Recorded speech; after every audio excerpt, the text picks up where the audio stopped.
County, Nevada, during December 2020, 5 previously healthy people are brought to the hospital. They are all suffering from lethargy and hypoglycemia. They all had been vomiting for several days.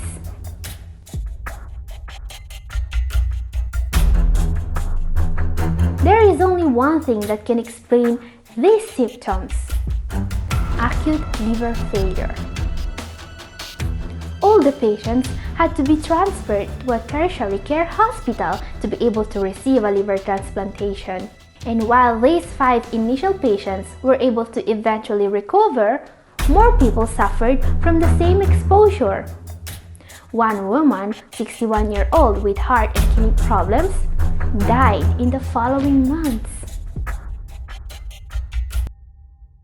And doctors were stumped. How is it possible that 5 people with no previous health issues are now all suffering from liver failure?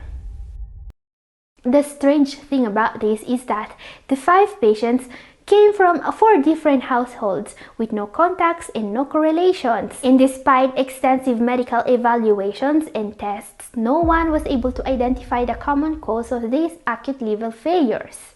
Higher ups are involved, and the Southern Nevada Health District is notified of these mysterious hospitalizations.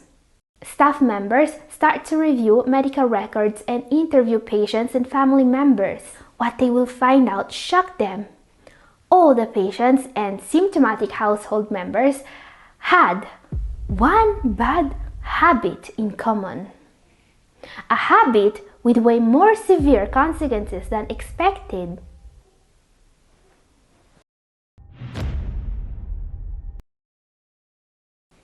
Gathering here, there are 6 bad habits with more severe consequences than people realize. And as we have learned from our new medical mystery, those with kidney issues are, unfortunately, more at risk than the general population.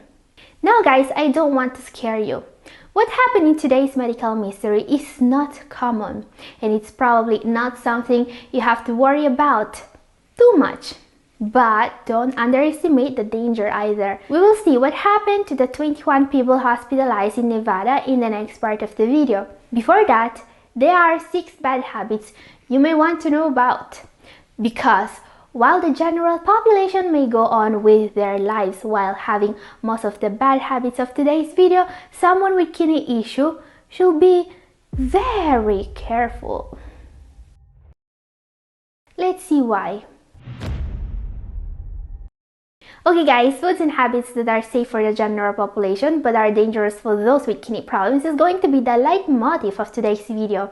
And the reason is simple. You can hurt your kidneys by following advice that is actually good for everyone else.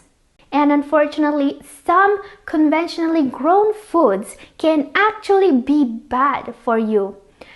I'm especially talking about foods containing cadmium. Cadmium is a very underestimated danger today, especially because it's not actually that bad for the general population. You see, cadmium is a highly toxic heavy metal and it has a half-life of 10 years in the body. It mainly accumulates in the kidneys and it can cause renal failure. The kidneys are supposed to excrete cadmium, and this means that it can accumulate more often in people with a reduced GFR. And as I was saying, certain conventionally grown foods are a source of cadmium exposure. For example, grains and cereals are some of the food groups that contribute most of the dietary cadmium exposure. Eating organic grains and cereals will reduce your exposure to this dangerous heavy metal. Another way to reduce cadmium exposure is avoiding animal-based foods. Luckily for us, cadmium is more easily absorbed from animal-based foods. There appears to be something in plants that inhibits cadmium absorption. Now, what you must know about cadmium is that the #1 source of exposure is not the diet, it is smoking. So be careful and remember that also secondhand smoking is very bad for you. Now another very misunderstood bad habit. #5, drinking coffee. Okay, wait a minute now before junking your espresso machine. Coffee is not always a bad habit. But there are several cases in which it can be bad for your kidneys. Modern science is re-evaluating the pros and cons of coffee. There are reasons to believe that we should drink way less coffee than we do if we care about our kidneys. You see, new research came out earlier this year, and what they found out was frankly scary. About half the population, according to this large study, may be damaging their kidneys just by drinking coffee every day. There has been a long-standing controversy regarding coffee safety on hypertension, heart health, and consequently on kidney health. Every time a new study on coffee comes out, you can bet that it will say the polar opposite of what the last study was saying. Thing is, data about coffee is not uniform. Certain studies say coffee is good for you. Other studies say it damages the kidneys. And now a new study was made just to explain why these discrepancies happen. Which is a variation on a gene called CYP1A2. According to this study that aims to reconcile the previous data, half the population, those with this variation, will increase their risk of developing kidney dysfunction even by drinking less than the maximum tolerable amount of coffee or caffeine per day. This means that for 1 out of 2 people, drinking coffee in moderation means causing actual kidney damage.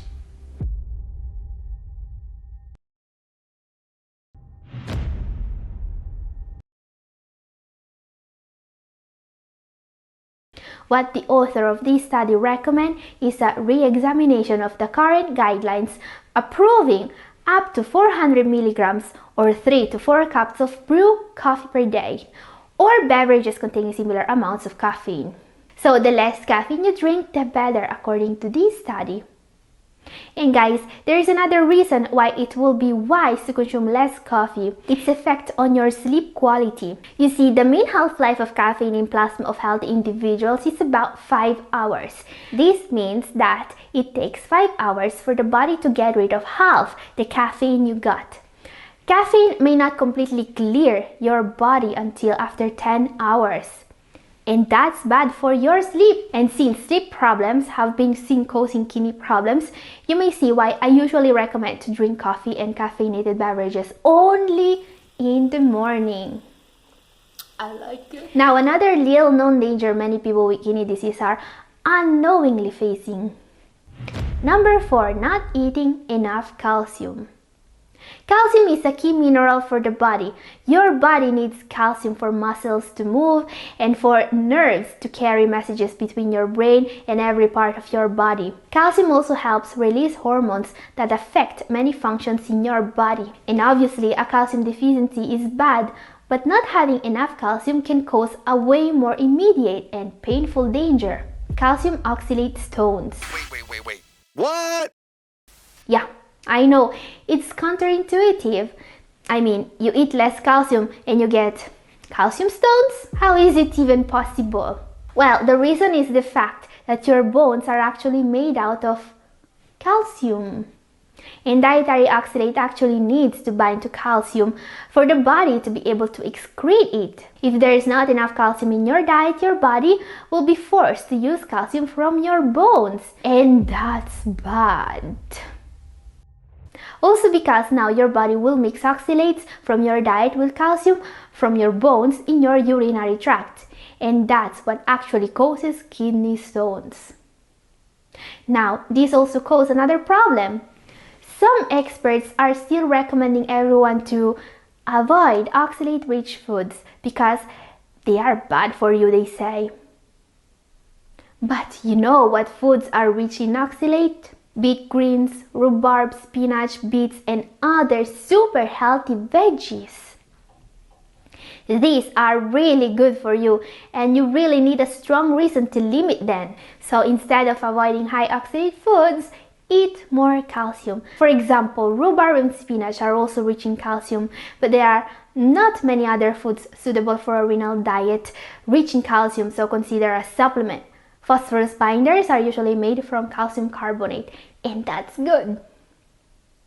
Now guys, those who had calcium oxalate stones and those who have a water allowance may still have to limit their oxalate intake. And if you want to learn more about oxalate and your diet, please watch my video about it. It's up here. But don't go away yet. There are 3 more dangers you need to know to avoid. And we will also have to see how it ends for the people hospitalized in Nevada. Before that, our number 3. This is a danger that lies in the most seemingly unoffensive foods on your table. Number 3, eating plant protein. Okay, I know that this may seem strange at first, but don't worry, I'll explain. You see, today, the first rule for CKD is following a plant-based diet. So, it may seem only natural that eating plant protein is good for you then. But the reality is that plant protein is not good for you. And by the way, I'm talking about foods such as legumes, tofu, even nuts, seeds, and some green veggies.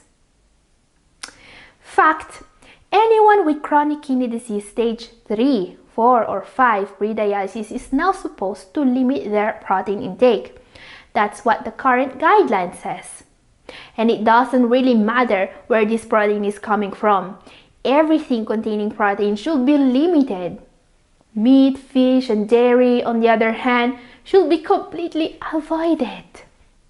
Now, completely avoiding veggies, nuts, and seeds is not a good strategy.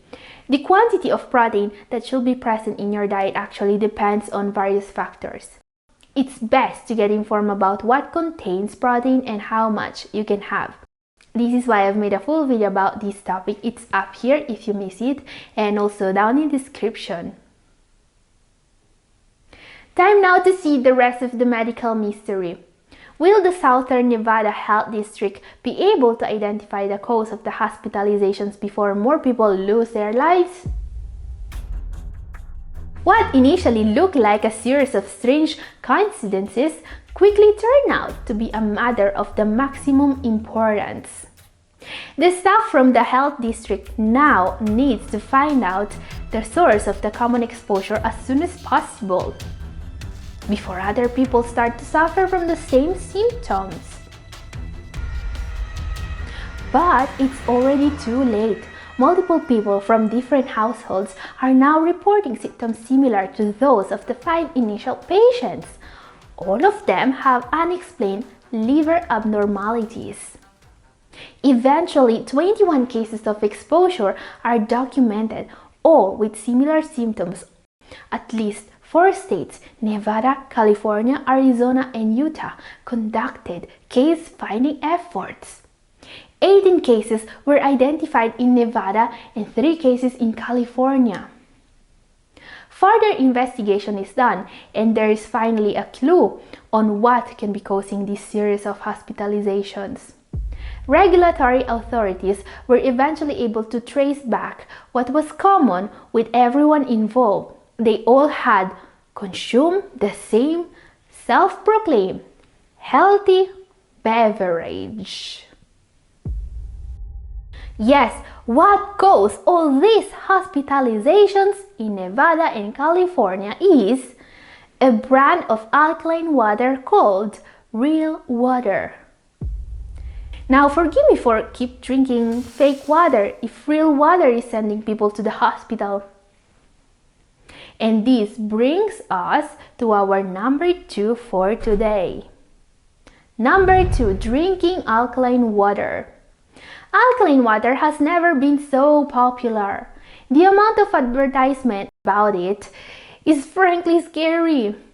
It's still marketed today as some sort of magic solution to all of your problems. Famous actors and celebrities are endorsing it. And I got many comments of people asking me if they should drink alkaline water. My answer is always the same. No, don't drink alkaline water. It's not good for you. Is alkaline water safe? As we have seen in today's medical mystery, in 2021, the brand Real Water made the headlines because it was basically poisoning people. After 21 documented cases of acute hepatitis, the brand was shut down by the FDA in the Southern Nevada Health District. So yes, real water is not going to cause more people to end up in the hospital. And while you are not going to get poisoned for drinking alkaline water, or at least I hope, we also must consider that alkaline water is not generally safe for people with kidney problems. And that's a fact. You see, if you drink a gallon of alkaline water daily, your kidneys have to work hard to maintain the right pH in your body. Drinking enough alkaline water could actually increase your risk for metabolic alkalosis. Now, metabolic alkalosis, too much alkalinity in the body, is not common in those with CKD. The opposite condition, metabolic acidosis, is common. But this doesn't mean it cannot happen. This is especially a risk for people taking diuretics or phosphorus blockers. And also, let's take a look at the ingredients of a popular alkaline water sold by Coca-Cola. You see, it has potassium in it, while potassium from foods is safer than we thought. Potassium from supplements is not. You can easily get too much of it, especially if you drink alkaline water every time you exercise, like Coca-Cola says you should. Don't listen to Coca-Cola advertisements if you care about your health. And don't supplement potassium if you have kidney problems. Guys, it's true that following an alkaline diet helps. It's also true that potassium from foods is not as bad as we thought. But drinking any supplement with electrolytes or potassium in it may not be safe. The risks are way bigger than the advertised benefits. Don't trust ads, they don't have your best interest in mind. Okay guys, what can be even worse than electrolyte water that's advertised as some form of panacea? Our bad habit number 1, avoiding high potassium foods. If we think about high potassium fruit and vegetables, what comes to mind are potatoes, oranges, bananas, avocados, and spinach. What do all these foods have in common? They are all incredibly rich in vitamins. It's a proven fact that depriving your body of these vitamins is not good for you. It has been observed that people with CKD in stage 3 and 4 who were instructed to eat more fruit and vegetables were able to greatly slow down or even reverse the decline of their GFR. And what about potassium? Current guidelines establish that high potassium levels are mostly caused by factors not related to the way we eat. Now guys, potassium is a big topic and there have been pretty big news about it recently. So if you want to learn more about this topic, please watch my video about it up here. And this is all for today. Thank you for watching. God bless you all.